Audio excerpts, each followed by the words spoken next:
வணக்கம். City man Tamil செய்தி பத்திரிகை யூடியூப் சேனலின் செய்திகள். திருவெற்றியூர் 4வது வட்டத்தில் 6வது பகுதிக்கான பகுதி ஏரியா சபை கூட்டம் நடைபெற்றது.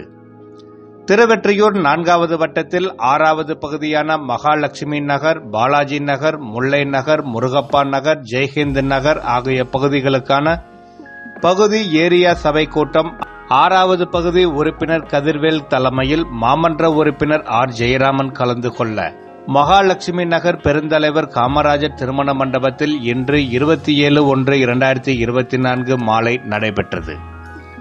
இக்கூட்டத்தில் முட்டு சந்துகளாக அமையப்பெற்ற தெருக்கள் கொண்ட இப்பகுதியில் கேஸ் குடவுன் அமைப்பதற்கு எதிர்ப்பு தெரிவித்தும், ஐடிசி நிறுவனத்தில் இருந்து வெளியேற்றப்படும் துர்நாற்றம் மிக்க புகையை தடுக்கவும், மெட்ரோ வாட்டர் மூலம் பொது குடிநீர் குழாய் அமைத்து தரவும், மணலி விரைவு சாலையில் சென்டர் மீடியனில் ஒரு புறத்திலிருந்து மறுபுறத்திற்கு செல்ல ஏதுவாக பாதை ஏற்படுத்தி தரவும், பழுதடைந்த சாலையோர மின்விளக்கு கம்பங்களை சரி செய்யவும், பொதுமக்கள் நடைபயிற்சி மேற்கொள்ள உரிய நடைபாதை அமைத்து தரவும், வெளிப்பகுதியிலிருந்து லாரிகள் மூலம் கொண்டு வரும் கழிவு நீரை இப்பகுதி கழிவுநீர் ஏற்றும் நிலையத்தில் கொட்டுவதற்கு எதிர்ப்பு தெரிவித்தும், சிபிசிஎல் கழிவு எண்ணெயால் பாதிக்கப்பட்ட மற்றும் விடுபட்ட மக்களுக்கு விரைவில் நிவாரண உதவி பெற்றுத்தரவும் பொதுமக்கள் சார்பாக பல்வேறு கோரிக்கைகள் வைக்கப்பட்டது.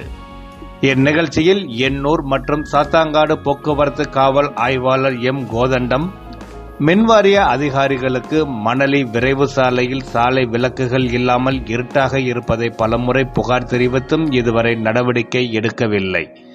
விரைந்து நடவடிக்கை எடுத்து சாலையில் வெளிச்சத்தை உருவாக்கித் தர வேண்டுகோள் வைத்தார். இக்கோரிக்கைகளுக்கு உரிய மாநகராட்சி அதிகாரிகள் முடிந்தவரை விரைவில் நிறைவேற்றித் தருவதாக உறுதியளித்தார்கள். இறுதியாக மாமன்ற உறுப்பினர் ஆர். ஜெயராமன் பேசியபோது, எர்ணாவூர் மேம்பாலத்தின் இறக்கப் பகுதியான பாலாஜி நகர் அருகில் பாரத் நகரில் பாலம் துவங்கும் இடத்தில் உள்ள ரவுண்டானா போன்று இங்கும் ஒரு நீரூற்று கொண்ட ரவுண்டானாவை தனது மாமன்ற உறுப்பினர் நிதியிலிருந்து செய்வதாக உறுதியளித்தார்.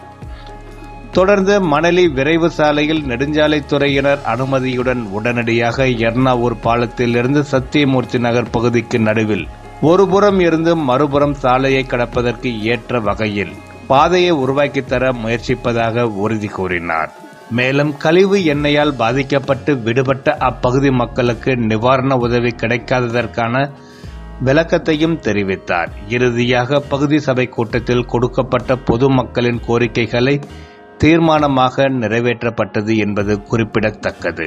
இந்நிகழ்ச்சியில் மாநகராட்சி உதவி பொறியாளர் அன்னலட்சுமி, மெட்ரோ வாட்டர் உதவி பொறியாளர் மதன்ராஜ், மின் வாரிய உதவி பொறியாளர் சுப்பிரமணி, போக்குவரத்து காவல் ஆய்வாளர் கோதண்டம், மாநகராட்சி தெருவிளக்கு பராமரிப்பாளர் பால் ஆண்ட்ரூஸ், சுகாதாரத்துறை ஊழியர் மணிமாறன், மின் வாரிய போர்மேன் விநாயகம், முருகப்பா நகர் தலைவர் சொக்கலிங்கம், ஜெய்ஹிந்த் நகர் தலைவர் ஜி.என். சரவணன், முல்லை நகர் செயலாளர் பழனிசாமி, துணைத் தலைவர் பொன்னப்பன், மகாலட்சுமி நகர் செயலாளர் மணிகண்டன், பாலாஜி நகர் தலைவர் கோபி ஆகியோருடன் சிபிஐஎம்ஐ சார்ந்த மாவட்ட செயற்குழு உறுப்பினர் பாக்கியம், மாவட்ட குழு உறுப்பினர் ஆர். கருணாநிதி, பகுதி குழு உறுப்பினர் வெங்கட்டையா மற்றும் அப்பகுதி பொதுமக்கள் பெரும் அளவில் கலந்து கொண்டனர்.